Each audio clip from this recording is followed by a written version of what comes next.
There will be people who used to pray, but they end up in hellfire. They pray, but they end up in hellfire. That doesn't make sense. Well, it's in the ayah in the Quran where Allah subhanahu wa ta'ala says, فَوَيْلٌ لِلْمُصَلِّينَ فَوَيْلٌ لِلْمُصَلِّينَ الَّذِينَ هُمْ عَنْ صَلَاتِهِمْ سَاهُونَ الَّذِينَ هُمْ يُرَاءُونَ وَيَمْنَعُونَ الْمَاعُونَ. Hellfire to those who pray. And then if you continue the verse, it says, those who when they do come to pray, they are neglectful of their prayers. So they pray on and off. They pray carelessly. They pray without wudu sometimes. الَّذِينَ هُمْ يُرَاءُونَ. They are the same people who do good actions just to show off in front of people. So when they pray to please people, to look like righteous people. You know, this sometimes happens when a young man wants to ask the hand of someone's daughter, and that family is religious. Suddenly they start to pray. Okay? Wants to look righteous. They get married, afterwards true colors come out. Allahu Akbar. الَّذِينَ هُمْ يُرَاءُونَ وَيَمْنَعُونَ الْمَاعُونَ. And they are the same people usually who are not generous and do not donate. These people end up in hellfire.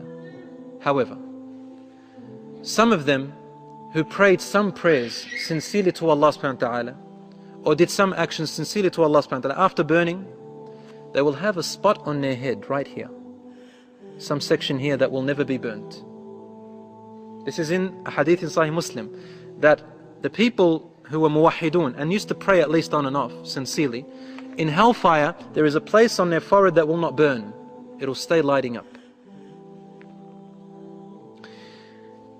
Allah will, Muhammad sallallahu alayhi wasallam, after people enter heaven, he'll keep coming out and going back in, coming out and going. What is he doing? He comes out standing, out saying, oh my Lord, there are still members of my ummah in hellfire.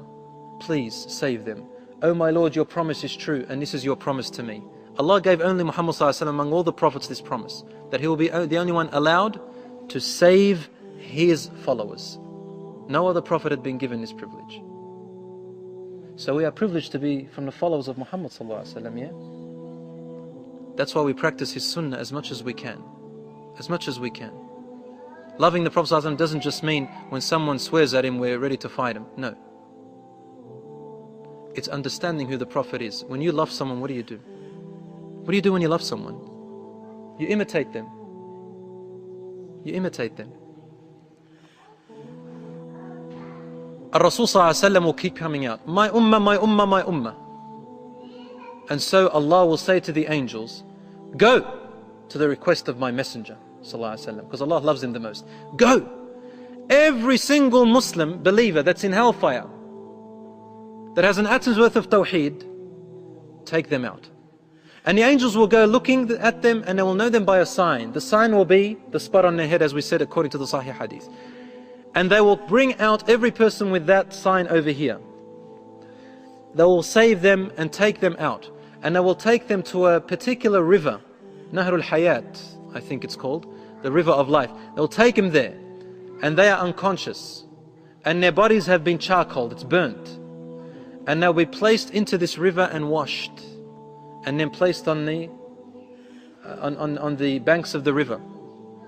And suddenly their bodies transform from ugliness to beauty, from darkness to light.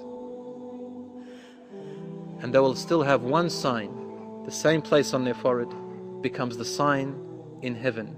People will know that these are the people who were saved from hellfire. They will smile to them and love them, and they will come to them, and they will be called Masakin Ahlul Jannah, the poor people of paradise.